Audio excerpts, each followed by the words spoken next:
What's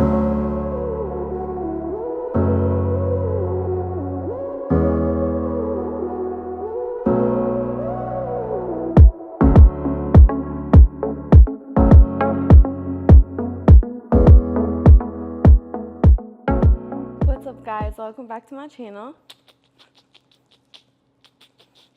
I have been wanting to do a Q&A segment. I know this is going to be different from what I do, and I expect to get like 2 views on it, and I'm okay. I don't need to be doing this. I'm just doing it for the love of it, for the hobby, for the therapy of it, for finally being able to really show a platform that I've kind of been hiding behind, the real me. You know what I mean? Because it's like the physical, you got that already. You didn't really get what's inside. So how about both of them together? I asked her a few Q&As. I want to do another one. I feel like it was very premature, and I'm going to pick a few questions from the one that I did. I'm going to do it again, and I kind of want to make this a regular segment. I wanted to add a segment where I A, read from my journal, or B, use excerpts from my favorite books and read it to you guys. I've had a lot of girls comment and tell me that they'd like for me to do that. And it was actually an idea that I already had, so it felt very serendipitous of a girl to request that. So I think that's what I'm gonna do moving forward. Again, don't expect for you guys to like it. I know a lot of my male followers are like, just show yourself because that's all we want. I got it, I know, but there's other people who like me for me. So, you know, I'm gonna do the Q&A today. So hopefully you guys like it. I'm like an Orizio walking billboard if you wanna know where the fit is from. The mega cozy sweatpant in the purple. Purple's my favorite color. I don't know if I told you guys, but purple's my favorite color. So to get the matching top, you know I'm a monochrome fiend. Don't care, don't care, don't care, don't care. All right, let's get comfortable. Let's get comfortable.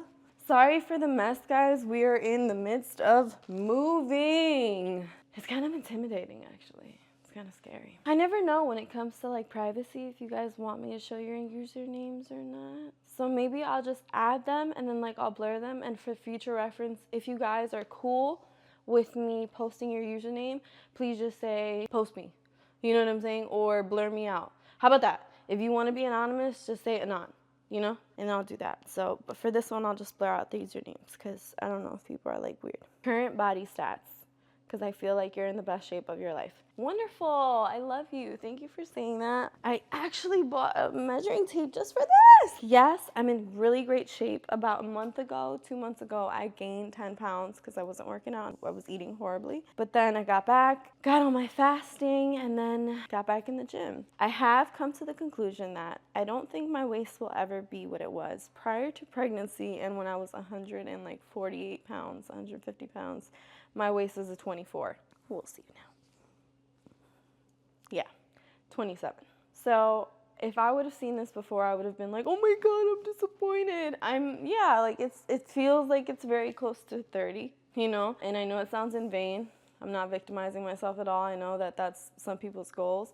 But as a model and someone who's kind of identified with a small waist, it is pretty hard in age. And I'm dealing with that. In therapy, we talk about that all the time, how women go through a really hard time with aging, and we don't even realize it, but it affects us mentally because we place so much importance on our shell.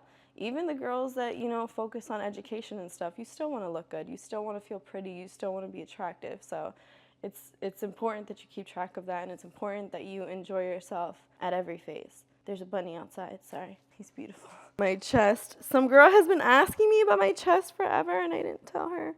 Wrong part.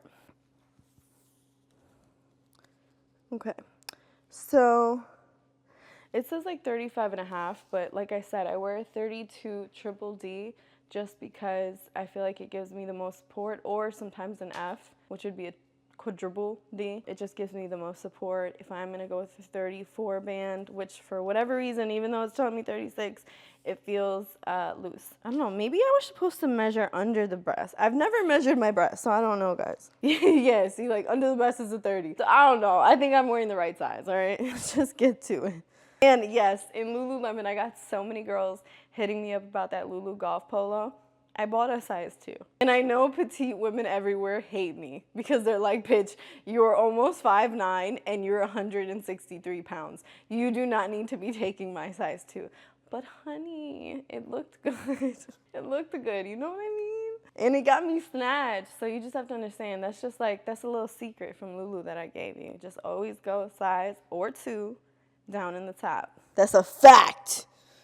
Okay. 46 hip. Not mad at it, man. When I first started with my trainer Q and I told him my goals, which basically was because I had lost a bunch of weight through depression, which we've spoken about before, and that kind of weight is lost through like muscle depletion. It's just an ugly weight loss. So I was very focused on gaining back my glutes, toning up my thighs, and that was my goal. And he asked me, "Are you okay with gaining weight?" Because I never understood that muscle weighs more than fat. So if you want to have gains, you have to come to the conclusion that your waist is going to be a little bit wider and the rest of your body is going to be proportionate to the gains that you're getting. You're not going to be like a twig up here and then, that's like, immediate satisfaction, gratification when girls get surgery. And some girls look amazing. Some women literally look phenomenal. Their doctors did well, but it's a very risky game because some of them do not match. Okay, so it's just like, like I said before,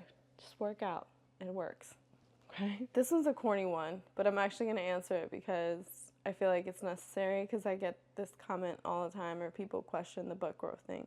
Someone said, "How did your butt get fat?" Okay, so here's the thing with, and I know people are annoyed because like Kylie Jenner came out and said the same shit, like, "Oh, I gained weight," and like, why are people bothering me about it?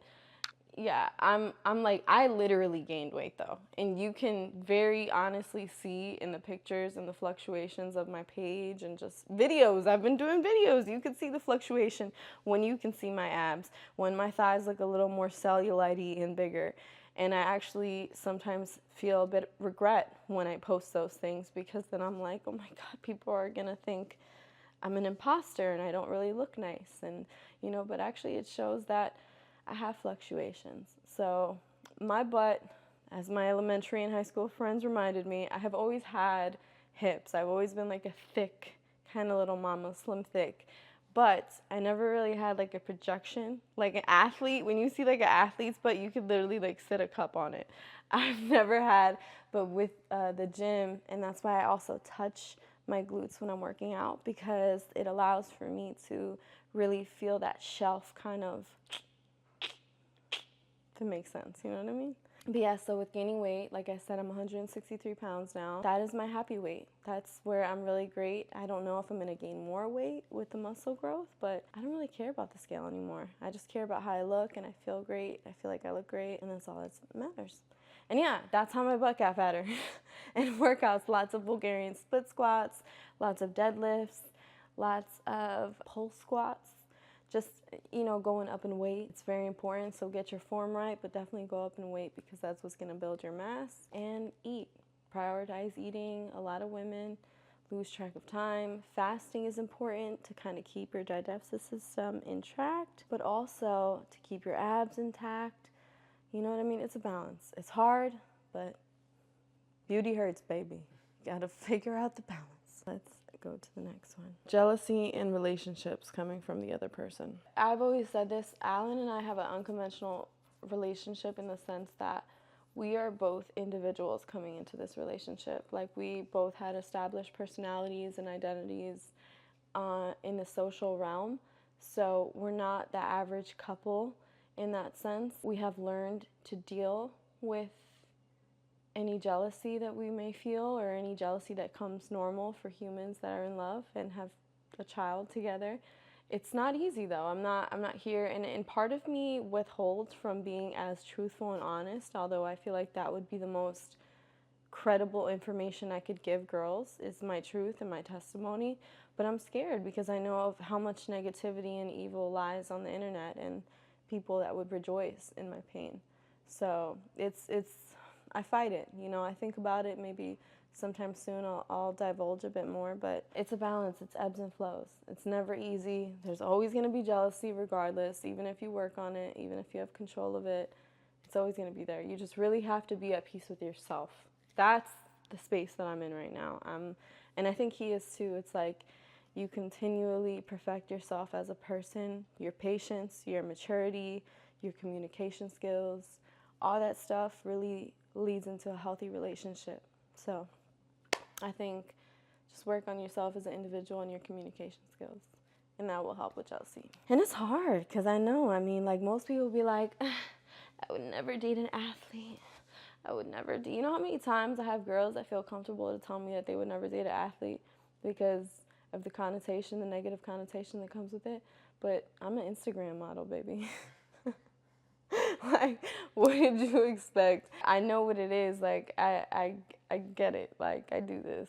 So it's the same thing both ways. You know what I mean? Like, he has just as much pull as I do, okay? So we're balanced. And some relationships work that way. This girl said, have you ever experienced hate from women, especially in public, dirty looks, unnecessarily rudeness, all that kind of stuff? Yes, and also from men as well too. I had this conversation with my trainer the other day, and he was like, oh, you know, you don't know that sometimes pretty women are intimidating to men, or attractive women, or confident women. Yes, in certain circumstances, same with women. I read energy very well. So sometimes it's intimidation, other times it's pure hatred, just based off of their own life experiences. So men and women. Like, if a man has been treated like crap by attractive women his whole life, when he sees another one, he's going to treat her exactly like the others treated him. And it's unfortunate, but I've seen it on both sides of the coin. So yeah, I do get it a lot, especially with the social media world. It's like a big high school. And I've always stayed away from politics, much like in high school, because my family was very religious. I was on lockdown. I didn't really go out. I probably had a few friends here and there. I've always been a loner. And for a long time, I thought that was a weird thing, especially even having a relationship with someone who has 10 best friends. It really does make you question yourself. But as I've said, I go to therapy and I have other friends. I have one or two friends. That's all you need. You know, one or two good ones that, and I won't even say one or two because I have like a tribe. I have a tribe of people, even my videographer. I have a tribe of people who understand who I am as a person and make me feel comfortable. So I know that that's just not me. And a lot of times what I have found is in big groups of friends, nothing ever goes well. Nothing ever goes well. It's very cliquey. Girls are mean. And like they said, if all you do is gossip about other people, you really don't have much thought in your brain. You know what I mean? So I try to stay away from that and keep to my special few that kind of really feed my soul. So yeah, I've experienced hate. and I've experienced hate. And I don't know if you guys noticed, I'm not like an Insta friend. Like, I'm not one of these girls that's like on all the popular Instagram girls page. And maybe they don't like me. I don't know what it is. I have no idea what it is, but I just stay out of the mix. And yeah, that's it. Hope that answered your question. Wow, that's a good question. Someone said, what's one memory you keep going back to? You know what's crazy? And I think that this shows real serendipity. But a lot of times I see people commenting like, oh, let's go back to summer 2015, summer 2016. Have you seen that? Like people, yeah, you've seen that. And it's almost like we all had a really great year that year. I don't know what it was. I don't know if it's our generation, our age. We're all kind of a few years apart. But one memory that makes me really happy that I found myself constantly going back to is a New Year's Eve party that I went to in New York. It was right before my relationship really began, so I was still single, but I was just so hopeful. You know, my relationship with Alan was brand new. We were in the dating phase, we were talking, so we're like texting and it's exciting. And then I was with my New York friends. My girlfriend Naomi still lived in New York. She lived with me for a while, and it was a really great experience and friendship, and I'm sure we drank a lot and we had a good time, but it was just a really peaceful experience. And it was a very New York party, so that meant like random people were coming in at all hours of the night. You were meeting like Wall Street men and strippers and just like random people would walk in, and it was just, we all were in the same energy. It was just positive energy, and it was a beautiful thing. So I've kind of also learned that when you feel anxiety coming on or negative thoughts coming on, that if you think of a positive memory for 17 minutes, it will change your whole frame of thinking, and it will change your energy. So keep that little tidbit. I'm trying to use it. And that's one of my favorite memories. So New Year's 2000, I don't know if it was 16, but yeah. I have a bunch. I'm a memory hoarder. I have a bunch, but some of those, I'll be real, I'm very, very particular and very selfish with my intimate memories because I feel like they belong to me, and I feel like if I put them out in the world, they become whatever you want them to be.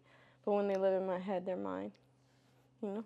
Someone said, are you religious and do you believe in God? So I've told you guys I was raised Jehovah's Witness. So I have that basis, and a lot of times when I speak, I think a lot of times is incorrect terminology. Oftentimes when I speak about the religion, I will still speak in our terms. I'll say we believe or we think, and it's because that's like the foundation that I have. And they're not bad people. They're good Christian people.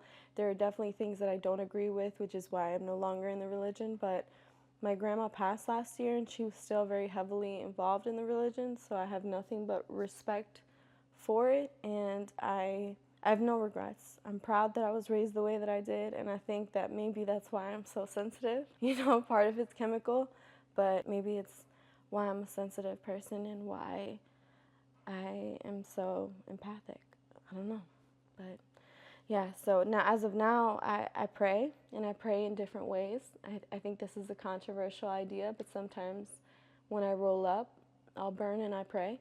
And I know that sounds crazy, but it feels very, I don't know, in Rastafari religion, I think that's what they do, but it just feels very holy and in tune. Sometimes I cry. I'm trying to begin to pray more when I'm happy as opposed to when I'm sad, because I think that shows gratitude and you get more, but the point is that I believe in something, I don't have a structured religion. I don't want people to make me feel bad about who I am because I choose to smoke or have a tattoo on my body or I had a baby before marriage.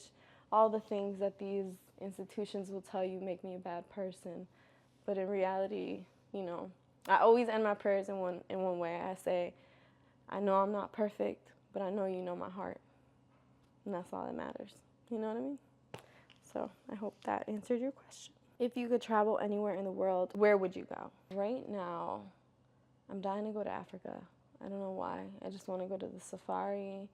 I would like to do a mission trip of some sort. I'd like to, oftentimes when I do speak to Alan, I do believe that we speak of how much poverty and help America needs, which is true, and he has a great point in that, and his charity is very much geared towards American people that need help because they're there, or else the homeless would not exist and children who are hungry would not exist. But I just would love to go to Africa. I don't know, it's like an itch that I have. Something tells me to go out there for like a while, so I want to do that, and then I want to go whatever the beaches of Italy are called. I would like to go there just because I've seen pictures of like the caves and just like the beautiful water, and I kind of just want to go somewhere peaceful and untouched and unaffected by this technology bullshit. That's my goal. Someone said, is your father Latin? Yes, my father is Hispanic. He is mixed race though. I think race is a very controversial topic. Me and Alan talk about this all the time, like what would my dad check? My dad is Hispanic, but his mother has indigenous descent. So like her background, I don't know, what would you call that, mestizo? But it's when Europeans R-worded the indigenous people and they created that which became my father's lineage, and my father has that in his blood, so that gives me that ethnic look. Like, I'm a Cuban woman, but I also have indigenous blood in me. I do want to do ancestry just to find out a little bit more about who I am and where I come from. I think that would be cool. That answers your question. Does my C-section scar bother me? Yes, it does. And that's that it's very good. Like, when I've shown it to my doctor, he was actually very impressed. He was like, oh, I did a good job. Alan hates when I make his accent. He says I sound like Count Dracula. But he was like, I did a good job. So it's very small, it's very faint, but I will be transparent. I had a butterfly tattoo, and funny story, as he was about to do my C-section, anesthesiologist got me real good, right? Tapped my spine to the point that I was paralyzed. You're only supposed to be numb from your chest down. I couldn't feel from my neck down. So I was like, I felt like I couldn't breathe. It was just really complicated. And as he's gonna go emergency C-section, baby's cord is around her neck, things are going crazy. He's like, Alisa, you have a butterfly tattoo here. And I'm just like, I don't care. Like, you know what I mean? Like, do what you have to do. And he was like, I'm gonna have to dissect it. I was like, okay. What am I gonna say? No. At that point, what was I gonna say? No, save the tattoo. Forget the baby. Like, what? So, yes, now I have a dissected head of a butterfly. It's like the wings and then like the scar line and the head. So it's very small, very faint. You can't see the scar, but you do see like the lifted head of the butterfly. So essentially, I would like to get that covered. Alan and I go back and forth about that all the time. It's also going to be dependent on what I'm going to do about more kids, you know? But yeah, I hate it. I do take care of it as best as I can. And I think the whole not knowing if I'm going to have more kids has hindered how well I take care of it, because I'm going to nip that in the bud. I'm not going to be dissected forever. I'll put it to you that way. Challenges of being a mother with a boyfriend with such a mentally and physically demanding job. I respect that question so much, because a lot of people think that this lifestyle is just all that there is and I should just be grateful for it. But as a human with some sort of competency and any kind of mental health, I'm subject to having ups and downs just like anybody else, and not being in the best emotional health. So it's been very, very demanding, especially having a toddler. During season, he's not here for about 7 hours a day. He has to travel. It's a lot. It takes a lot of communication, a lot of work. It hasn't been easy. We've had ups and downs. I hate him sometimes. Sometimes I don't want to see him. Sometimes he doesn't want to see me. And that's real life. The point is that if you think that you're going to find someone that's going to be perfect and it's going to be a fairy tale, it's just not going to happen. You're going to get tired of them sometimes. They're going to annoy you, and it's perfectly fine. My therapist actually said if you're with someone and you never fight, it's a red flag, because it shows that you're not communicating. People who are communicating are going to disagree. Like, we're not made in exact, I know women are supposed to be the rib, but we're not made as twins. Like, we're not. We have very, very, very similar personalities, but then we also have very opposite things that cause us to bicker. So it's been difficult, but it's been 5 years and we're still here. We're still here. So there you go. How do you balance your personal needs with your partner's needs? This is like a relationship questionnaire somehow. So I have actually come to a place where I think it is very important to make your partner's needs take precedence to certain things. Like, I'm all about feeding my husband first. I know that's a really controversial subject with the baby and the who's getting fed first, but my man is getting fed first. If he works 7 hours a day and he wants to get home to a home-cooked meal and hot, it's going to be ready. That's just how I am. I don't care what it is. Like, I know how hard Alan works. I know how hard... no man that I'm going to be with is not going to be a hard worker. So I know his discipline, and I know that he deserves a hot meal. So that's going to happen, but I also think that it's very important to prioritize your self-care. And the hardest times in our relationship came from times where I was run down, raggedy. And I think we did a podcast about this. Like, baby doesn't want a raggedy mom. Okay? Baby doesn't want a raggedy mom, and partner doesn't want a raggedy mom. So if you find that in trying to please your partner and your child or anybody else in between, you are running yourself down, it's time to take a break. And it's time to be honest and communicate to your partner, like, hey, I'm not being my best self right now, so I need to, like, take some space. And, like, whether it's go do your nails, go do your hair, or even right now, like, I told Alan, I was like, peace. Like, I'm going to go chill 48 hours in Chicago. We're going to have rest. You sleep, I sleep. Sometimes it's good to take a little break. And that's the truth. And this is very controversial advice from other people. Some people may not agree. Some people may want to be on top of each other 24/7. That's not me. I'm a Virgo. I found out I'm a Leo moon, Libra rising, I think. But I don't know what that means, if anyone can tell me what that means. But I really love personal space. And it feeds my soul so much. Oh my God. Like when I slept here for the first evening and I woke up the next day and Alan called me, he was like, "You sound like a different person." And I was like, I am, boy. I feel good. I feel good. How do you deal with anxiety is the next question. Several different ways. I see a therapist and it's trial and error. I've had 12 crappy therapists in one good one. And I even spoke to him right now because I was like kind of scared that we're moving and I'm gonna lose him. It's like finding a partner. You have to find someone that genuinely cares about what you're talking about and someone that can it's a long game. You know what I mean? Like you need someone that actually is gonna stick with you for years while you like transition. Because anxiety, you may feel better the next day, but it's like in addiction, you're in recovery, you're in remission. It may come back. Something's going to trigger that, and then all of a sudden you're back in your panic mode, and it's really difficult. So I know you guys know that I'm a cannabis advocate.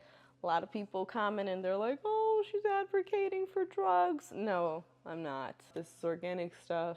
Smoking helps, but the main thing is working out. Working out is such a stress relief. Having a trainer that is a good stress relief as well, someone I could talk to, having a good team around me. Like if you're at work, I know it's hard for people who have a 9 to 5 to kind of pick and choose who they're working with, but if you're able to pick your team and have people that you love around you and kind of understand you, that is, it takes a lot of weight off your shoulders. You get a lot, you vent without knowing it. You're just talking and you're having conversations and you don't even realize that there are things that you've kept inside that maybe you didn't want to tell anyone else.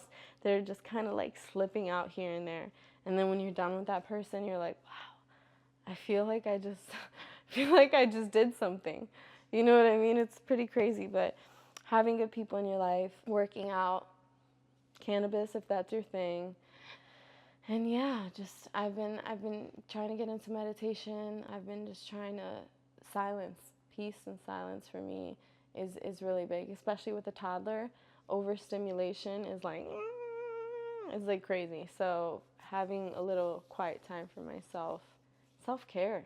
Self-care, you know what I'm saying? Like taking care of your hair, your nails, putting lotion on, taking showers, using body scrubs, doing all that stuff, lighting candles. I'm a big candle lighter, huge, huge, huge candle advocate. I think that changes the whole energy in a room. So, but again, I'm dealing with it. I'm still dealing with it. I have anxiety, you know. I'm not anxiety, but I have it, and I'm probably gonna have it forever, you know. So, making friends as an introvert, especially if you're around famous, rich, cliquey people. I actually already answered this pretty much. I just don't. I don't make friends. I don't know if you guys have noticed, I don't really have friends with other celebrities, and even with like other wives and girlfriends, it's difficult for me to make friends. But on the Bears, I found a few girls that were like incredibly special, and you all know who you are, and I love you guys. It's been amazing. I love having this ability to be around women that experience the same lifestyle as I do, but when it comes to being an introvert, it's that in itself. It's spending time by yourself. And I'm happy to do so. And for a long time I thought I was weird.